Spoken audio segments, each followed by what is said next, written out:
warahmatullahi wabarakatuh. Perkenalkan, nama saya Kunanti Nandari. Saya berasal dari PKN 6E. Di sini saya akan memenuhi tugas UTS mata kuliah pengembangan pembelajaran PKN SD dengan dosen pengampu Ibu Kiki Aryaningrum MPD. Dari segala materi yang telah dijelaskan oleh Ibu, saya akan merangkum menjadi 6 materi. Yang pertama yaitu kurikulum PKN di SD, yang kedua KI dan KD di SD, yang ketiga analisis buku teks PKN, yang keempat media pembelajaran PKN SD, yang kelima strategi pembelajaran ekspositori, dan yang terakhir yang keenam ada penilaian PKN di SD. Baiklah, marilah simak dari penjelasan saya berikut. Baiklah, Assalamualaikum warahmatullahi wabarakatuh.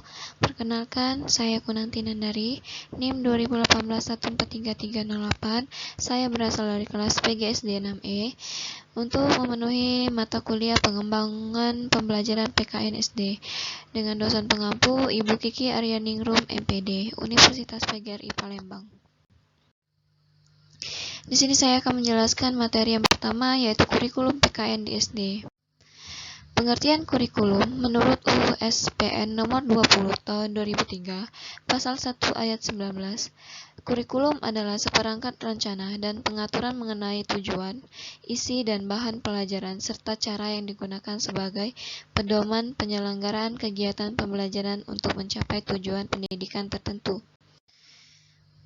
Adapun fungsi kurikulum antara lain yang pertama untuk mencapai tujuan pendidikan, yaitu tujuan nasional, tujuan institusional, tujuan kulikuler, tujuan instruksional. Yang kedua, bagi anak memperoleh sejumlah pengetahuan atau pengalaman. Fungsi kurikulum bagi guru yaitu pedoman, pengorganisasikan belajar anak, dan untuk evaluasi belajar anak. Fungsi kurikulum bagi orang tua murid agar orang tua turut membantu usaha sekolah dalam memajukan putra-putrinya. Adapun landasan pengembangan kurikulum, yang pertama yaitu landasan filosofis. Landasan filosofis artinya sistem nilai yang terkandung dalam Pancasila menjadi landasan dalam pengembangan kurikulum ini.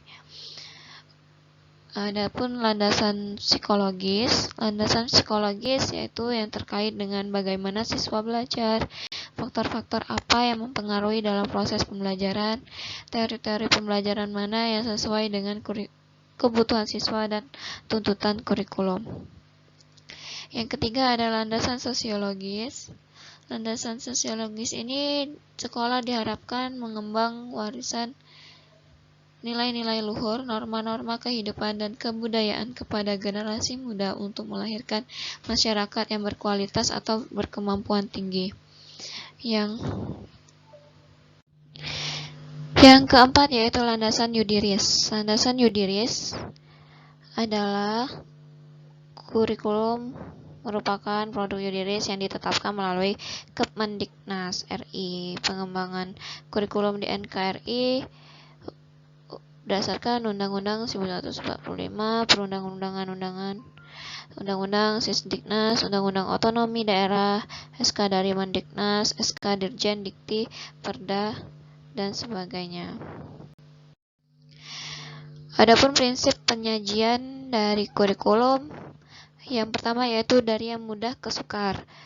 Ini sesuai dengan perkembangan anak. Biasanya kita memberikan soal itu dari hal-hal yang mudah terlebih dahulu, baru yang sulit atau sukar. Yang kedua adalah dari sederhana ke rumit. Artinya kita menjelaskan itu dari hal-hal yang sederhana terlebih dahulu, yang mudah dipahami siswa, dan baru yang ke rumit. Melalui pembiasaan, latihan, atau keteladanan akan terbiasa hal-hal uang sesatnya sederhana. Yang ketiga dari konkret ke abstrak. Siswa SD lebih mudah menerima hal-hal yang konkret, terutama bagi siswa yang kelas rendah ya, kelas 1, 2, 3. Itu biasanya kita menjelaskan dengan hal-hal yang nyata terlebih dahulu, baru ke yang abstrak. Yang keempat, dari lingkungan terdekat sampai yang luas, artinya lingkungan keluarga dan baru ke lingkungan masyarakat. Guru bisa menjelaskan melalui lingkungan terdekat siswa terlebih dahulu, yaitu lingkungan keluarga, baru ke lingkungan masyarakat ataupun lingkungan sekolah. Baiklah, kurikulum SD yaitu mata pelajaran adalah unit organisasi kompetensi dasar yang terkecil. Organisasi kompetensi dasar dilakukan melalui pendekatan integrasi. Adapun tujuan satuan pendidikan yaitu Peraturan Pemerintah Nomor 17 2010 tentang pengelolaan dan penyelenggaraan pendidikan bertujuan membangun landasan bagi perkembangannya potensi peserta didik agar menjadi manusia yang beriman dan bertakwa kepada Tuhan Yang Maha Esa, berakhlak mulia dan berkepribadian luhur, serta berilmu cakap, kritis, kreatif, inovatif, serta sehat, mandiri dan percaya diri, dan toleransi, pekat, sosial, demokratis, dan bertanggung jawab. Ini materi yang kedua, yaitu kompetensi inti dan kompetensi dasar. Kompetensi inti merupakan terjemahan dari operasionalisasi standar kompetensi lulusan dalam bentuk kualitas yang harus dimiliki oleh peserta didik yang telah menyelesaikan pendidikan pada satuan pendidikan tertentu atau jenjang pendidikan tertentu. Kompetensi inti itu dibagi menjadi 4 yang saling terkait. Yang pertama itu KI 1. Dalam KI 1 itu berisikan sikap spiritual. Yang kedua itu KI 2 yang berisikan sikap sosial, yang ketiga KI 3 yang berisikan tentang pengetahuan, yang keempat yaitu KI 4 biasanya berisi tentang keterampilan yang harus dicapai. Dan kompetensi dasar adalah pengetahuan, keterampilan, dan sikap minimal yang harus dicapai siswa untuk menunjukkan bahwa siswa telah menguasai standar kompetensi yang telah ditetapkan.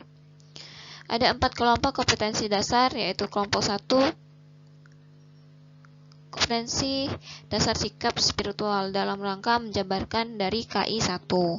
Kelompok 2, kompetensi dasar sikap sosial dalam rangka menjabarkan KI 2. Kelompok 3, kompetensi dasar pengetahuan dalam rangka menjabarkan KI 3. Yang keempat, kelompok kompetensi dasar keterampilan dalam rangka menjabarkan KI 4. Itulah tadi penjelasan dari kurikulum dan KI dan KD.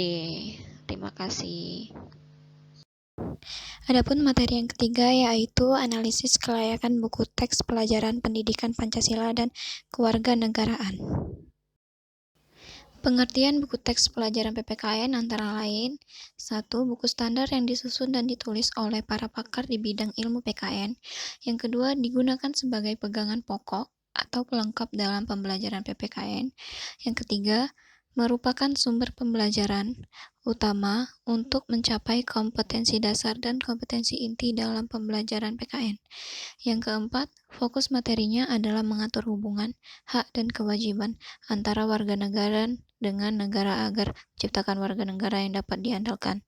Yang kelima, bentuknya berupa kumpulan lembar kertas tajrid apapun dalam bentuk BSE.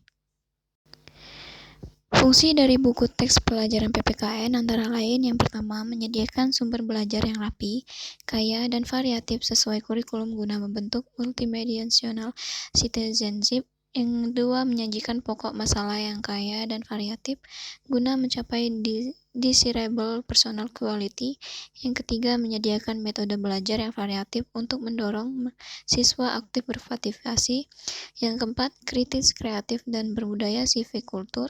Yang kelima, menyajikan evaluasi autentik sesuai dengan kehidupan nyata siswa, meliputi pengetahuan kewarganegaraan, keterampilan kewarganegaraan, dan karakter kewarganegaraan. Dalam menganalisis buku teks pelajaran PPKN kurikulum 2013, idealnya memiliki ciri-ciri sesuai kurikulum 2013. Jadi, sebelum menganalisis, ada pun yang harus kita perhatikan dalam buku tersebut. Yang pertama ialah aspek kompetensi kognitif, afektif, dan psikomotorik. Menurut Coalition 2005 halaman 3 menyatakan bahwa pendidikan kewarganegaraan paradigma baru ini sering dikenal sebagai pendidikan kewarganegaraan yang bermutu.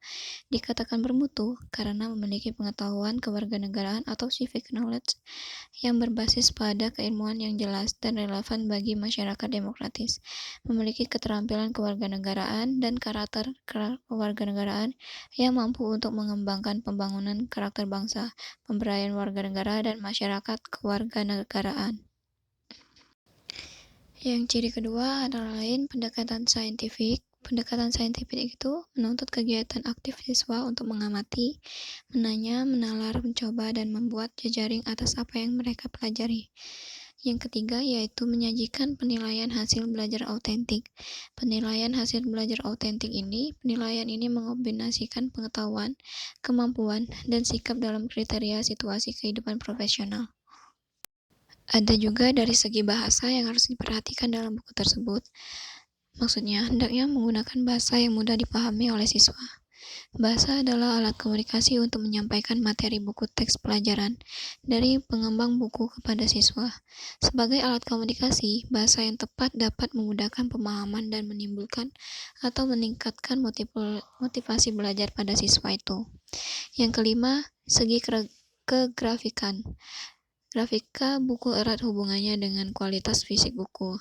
Hendaknya memenuhi kriteria aspek grafika yang meliputi ukuran buku, ilustrasi tata letak, ukuran huruf dan spasi, jenis huruf, serta anatomi buku tersebut. Itulah tadi ciri-ciri sebelum melakukan analisis buku teks PKN kurikulum 2013. Baiklah, kita memasuki materi yang keempat, yaitu penerapan strategi pembelajaran ekspositori untuk meningkatkan hasil belajar fisika. Adapun pengertian strategi pembelajaran ekspositori itu sendiri, menurut Sanjaya, strategi pembelajaran ekspositori adalah strategi pembelajaran yang menekankan kepada proses penyampaian materi secara verbal dari seorang guru kepada sekelompok siswa dengan maksud agar siswa dapat menguasai materi pelajaran sesuai dengan tujuan yang telah ditentukan. Adapun langkah-langkah strategi pembelajaran ekspositori, yang pertama, persiapan merupakan tahap awal kunci dari strategi pembelajaran ini. Tujuannya adalah membangkitkan motivasi dan minat belajar untuk belajar. Yang B, merangsang dan menggugah rasa ingin tahu siswa. Yang C, menciptakan suasana dan iklim pembelajaran yang terbuka dan menyenangkan bagi siswa agar siswa merasa tertarik dengan situasi belajar ini. Yang kedua, penyajian merupakan langkah penyampaian materi pelajaran dari guru kepada siswa atau sekelompok siswa yang sesuai dengan persiapan yang telah dilakukan dari awal. Yang ketiga, korelasi merupakan hubungan antara materi pelajaran dengan pengalaman siswa atau dengan hal-hal lain yang memungkinkan siswa dapat menangkap keterkaitannya dalam struktur pengetahuan yang dimilikinya. Yang keempat, menyimpulkan tahapan untuk memenuhi inti dari materi pelajaran yang telah dipaparkan. Dalam strategi pembelajaran ekspositori melalui langkah menyimpulkan, siswa akan dapat mengambil intisari dari proses penyajian dan memberi keyakinan kepada siswa tentang kebenaran suatu paparan. Yang kelima, mengaplikasikan merupakan langkah yang sangat penting dalam strategi pembelajaran ekspositori, sebab guru akan dapat mengumpulkan informasi tentang penguasaan materi siswa, teknik yang biasa dilakukan pada langkah ini. Nah, adapun kelebihan dan kekurangan strategi pembelajaran ekspositori ini, kelebihannya ialah strategi pembelajaran ekspositori ini guru bisa mengontrol urutan dan keluasan materi pembelajaran. Dengan demikian, ia dapat mengetahui sampai sejauh mana siswa menguasai materi. Yang kedua, strategi pembelajaran ekspositori selain siswa dapat mendengar tentang suatu materi pelajaran, juga sekaligus siswa bisa melihat atau mengobservasi melalui pelaksanaan demonstrasi materi yang disampaikan oleh guru. Yang ketiga, strategi pembelajaran ini dianggap sangat efektif apabila materi pelajaran yang harus dikuasai siswa cukup luas dalam pelaksanaan pembelajaran. Yang kekurangannya, yang pertama, strategi pembelajaran ekspositori Guru bisa mengontrol urutan dan keluasan materi pembelajaran. Dengan demikian, ia dapat mengetahui sampai sejauh mana siswa menguasai materi ini. Yang kedua, strategi pembelajaran ekspositori dianggap sangat efektif apabila materi pembelajaran yang harus dikuasai siswa cukup luas dan pelaksanaan pembelajaran. Yang ketiga, strategi pembelajaran ekspositori ini, selain siswa dapat mendengar tentang suatu materi pelajaran, juga sekaligus siswa bisa melihat atau mengobservasi melalui pelaksanaan demonstrasi materi yang disampaikan oleh guru.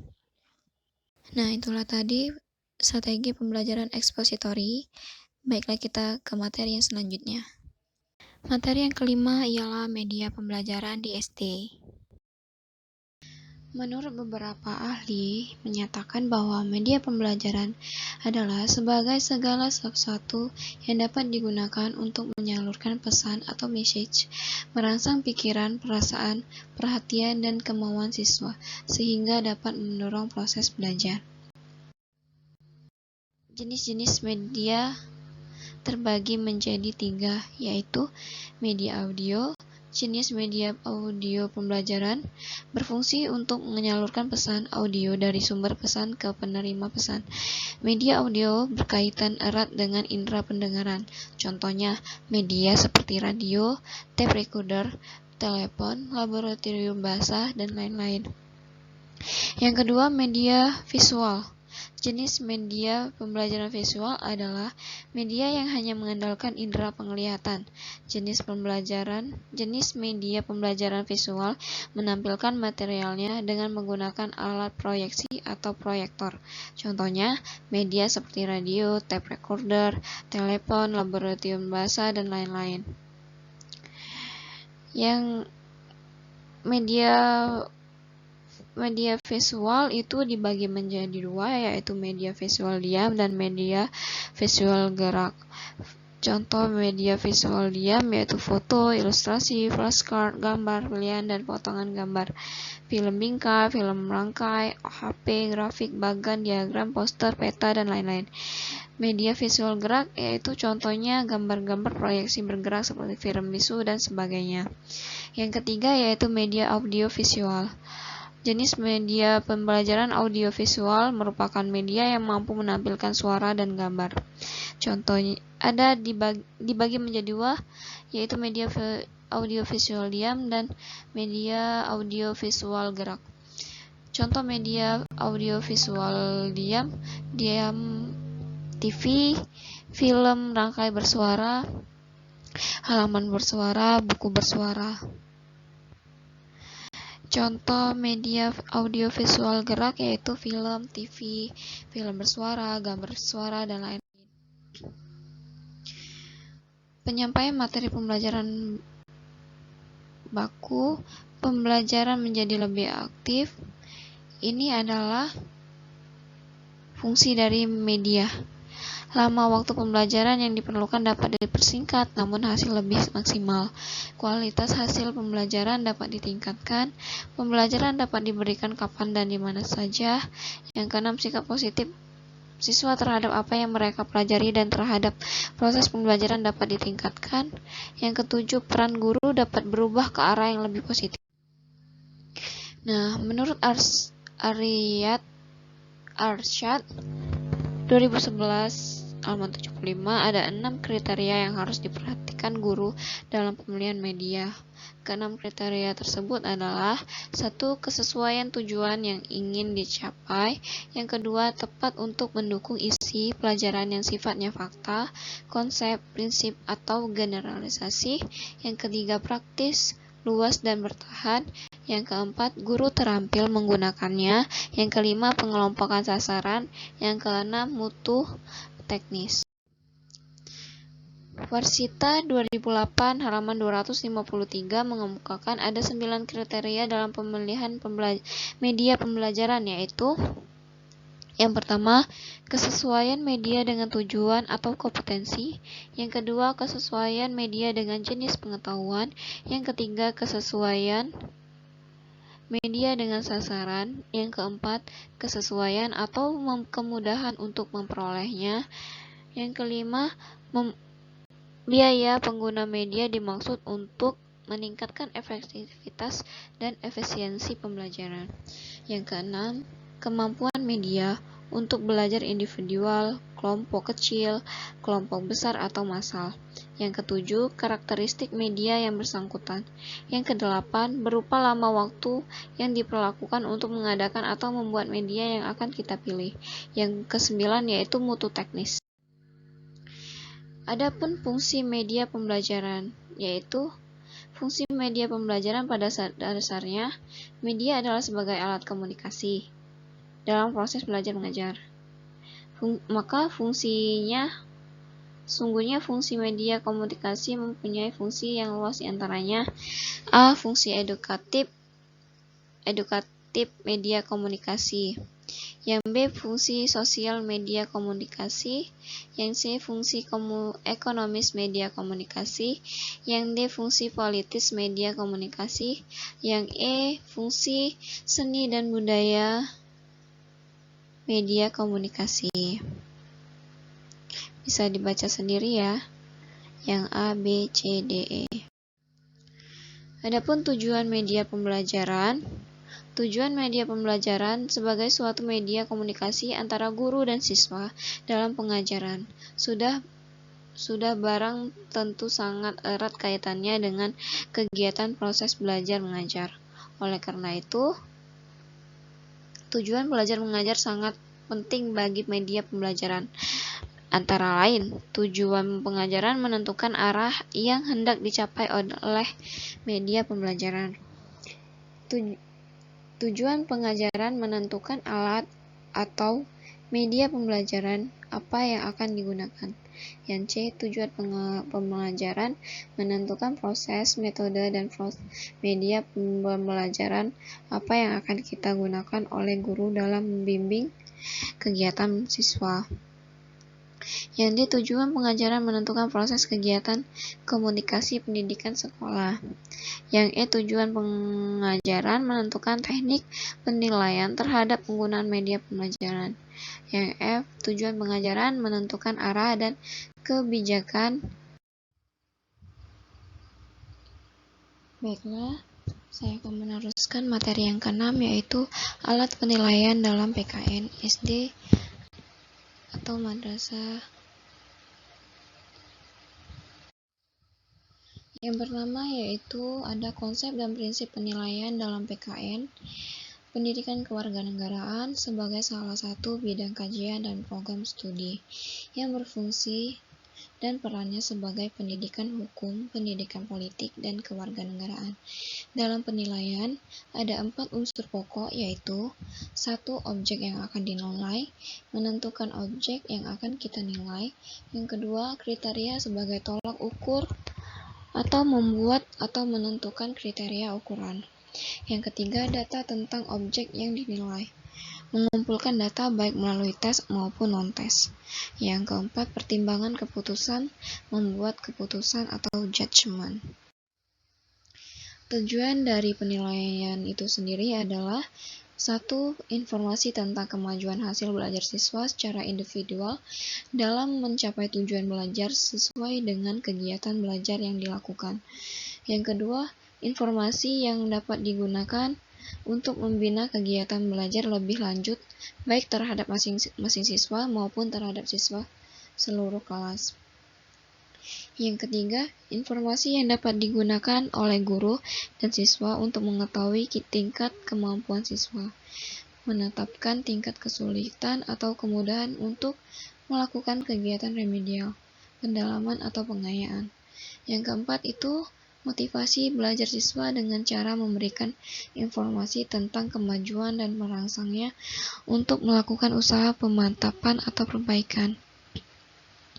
Yang kelima itu informasi semua aspek kemajuan siswa dan pada gilirannya guru dapat membantu pertumbuhannya secara afektif untuk menjadi anggota masyarakat dan pribadi yang utuh. Yang keenam, bimbingan yang tepat untuk memilih sekolah atau jabatan yang sesuai dengan keterampilan, minat, dan kemampuannya. Nah, prinsip-prinsip penilaian kelas yaitu ada 8.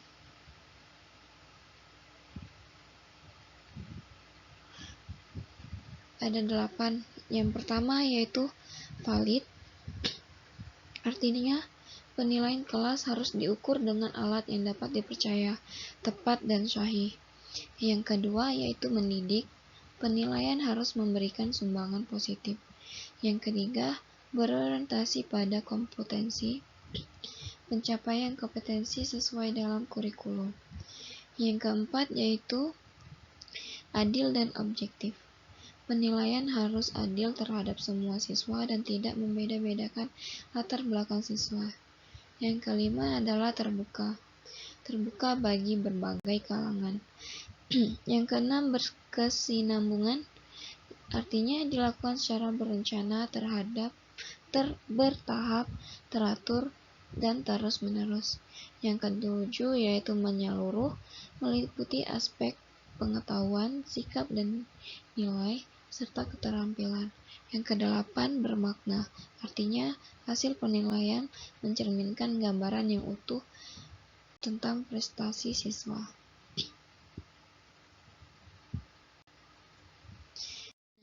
Ini berbagai alat penilaian dalam PKN di SD, antara lain yaitu tes tertulis. Tes tertulis itu dibagi menjadi 2, yaitu tes tertulis uraian, artinya terbatas, tertutup, atau terstruktur. Tes tertulis objektif terdiri dari tes pilihan ganda, benar atau salah, menjodohkan, dan isian singkat.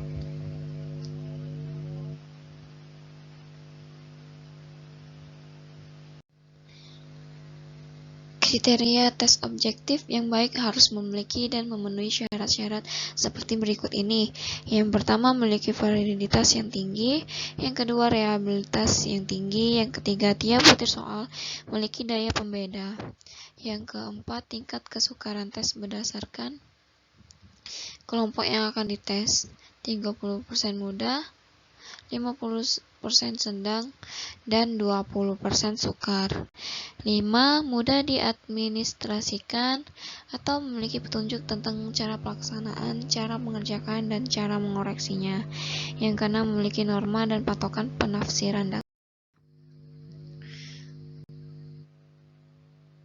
Yang B adalah tes perbuatan atau performance trait. Tes perbuatan adalah penilaian tindakan atau tes praktik yang secara efektif dapat dimanfaatkan untuk kepentingan pengumpulan berbagai informasi tentang bentuk-bentuk perilaku yang diharapkan muncul dalam siswa atau keterampilan. Alat yang digunakan adalah lembar pengamatan. Yang C ada tes lisan. Tes penilaian lisan digunakan untuk menilai hasil belajar dalam bentuk kemampuan mengemukakan ide-ide dan pendapat-pendapat secara lisan. Beberapa hal yang harus diperhatikan dalam menyusun soal tes lisan adalah sebagai berikut. Yang pertama, buatlah format soal dengan beberapa kemungkinan jawaban serta bobot skornya. Yang kedua, siapkan beberapa format soal yang paralel untuk beberapa orang siswa. Yang ketiga, setiap format soal harus memiliki isi, derajat kesukaran, dan waktu untuk menjawab yang sama. Nah, yang D itu ada penilaian non-tes. Penilaian non-tes ini dibagi menjadi 7, yaitu yang pertama ada observasi, artinya atau catatan kejadian. Menilai hasil dari aspek psikomotorik, misalnya praktek keterampilan, diskusi, bermain, dan lain-lain. Yang kedua ada kuesioner atau angket atau daftar isian. Teknik ini untuk menilai hal-hal yang bersifat umum, antara lain identitas peserta didik, keadaan sosial ekonomi orang tua, dan lain-lain. Yang ketiga ada wawancara atau interview, artinya pengajuan pertanyaan dijawab langsung oleh peserta didik yang bersangkutan, sehingga terjadi hubungan timbal balik. Wawancara merupakan cara menggali informasi berbagai aspek yang menggambarkan keadaan siswa saat itu. Yang keempat ada daftar cek. Daftar cek adalah daftar aktivitas, sifat-sifat masalah, dan jenis kesukaan. Kegunaannya adalah untuk menyatakan ada atau tidaknya suatu unsur komponen, trait, atau karakteristik atau kejadian dalam suatu peristiwa, tugas, atau satu kesatuan yang kompleks. Yang kelima ada skala pilihan. Pada skala pilihan disediakan option 3, 4, atau 5 pilihan. Yang keenam, ada studi kasus, artinya terkadang perlu dilakukan untuk mempelajari peserta didik yang bertingkah laku ekstrim. Dilakukan oleh staf bimbingan BK biasanya. Yang ketujuh, ada portofolio, merupakan suatu pendekatan dalam penilaian kinerja mahasiswa atau siswa dengan mengoleksi atau mengumpulkan bahan-bahan yang relevan sehingga hasil tersebut dapat dinilai dan dikomentari oleh guru atau dosen. Nah, adapun model-model alat penilaian PKN SD. Yang pertama, A. Pengembangan alat penilaian kelas dalam PKN. Langkah-langkah pengembangan alat penilaian kelas meliputi menyusun spesifikasi tes, menentukan KD, dan menyusun kisi-kisi tes. Yang kedua, menulis soal tes. Yang kedua, menelaah soal. Yang keempat, melakukan uji coba tes. Setelah itu, menganalisis butir soal. Setelah itu, memperbaiki soal tes itu. Dan lalu merakit soal. Barulah melaksanakan tes. Dan menganalisis hasil dari tes tersebut. Yang kedua ada model-model alat penilaian PKN. Biasanya bentuk soal pilihan ganda, bentuk hubungan antar hal, dan bentuk pilihan ganda kompleks. Model penilaian non-tes itu yang pertama model penilaian perbuatan, terdiri dari nomor, nama siswa, aspek yang dinilai melalui persiapan, pelaksanaan, dan hasil, jumlah skor, dan rata-rata skor. Yang kedua, model penilaian skala sikap, terdiri dari nomor, pernyataan, pemilihan ganda, sangat setuju, tidak setuju, netral, tidak setuju, dan sangat tidak setuju. Biasanya itu berupa angket. Yang ketiga, model penilaian daftar cek, terdiri dari nomor, pernyataan, dan kolom ya atau tidak. Yang C adalah model penilaian catatan anekdot. Contohnya adalah catatan-catatan kejadian khusus yang dapat dipergunakan untuk melihat perkembangan individu atau kelompok siswa itu sendiri. Yang D, model penilaian daftar cocok. Daftar cocok ini adalah suatu daftar yang berisi pernyataan-pernyataan tentang suatu permasalahan yang berkaitan dengan pokok bahasan yang disampaikan pada siswa. Adapun yang E, model penilaian skala bertingkat. Numerical rating scale. Skala bertingkat adalah alat penilaian non-tes untuk mengukur karakteristik tertentu sebagaimana diharapkan muncul dalam diri siswa.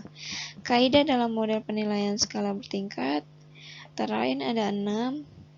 Yang pertama, jumlah pertanyaan harus terbatas tapi harus memberi gambaran secara utuh. Yang kedua, angka untuk skala harus mempunyai arti yang sama. Yang ketiga, jumlah kategori angka diusahakan cukup bermakna. Yang keempat, setiap pernyataan hanya mengukur satu komponen. Yang kelima, pernyataan disusun secara urut berdasarkan urutan pelaksanaan. Yang keenam, pernyataan diurut dari yang termudah yang lebih sukar. Nah, itulah tadi alat penilaian dalam PKN SD. Oh, ada lagi F, penilaian model penilaian sosiometri, alat penilaian dan tes yang bertujuan untuk melihat sampai sejauh mana sikap sosial siswa di kelas, terutama terhadap teman-temannya, dinamakan sosiometri. Yang G, model penilaian pedoman wawancara interview. Dikenal dengan dua cara, yaitu cara langsung dan tidak langsung.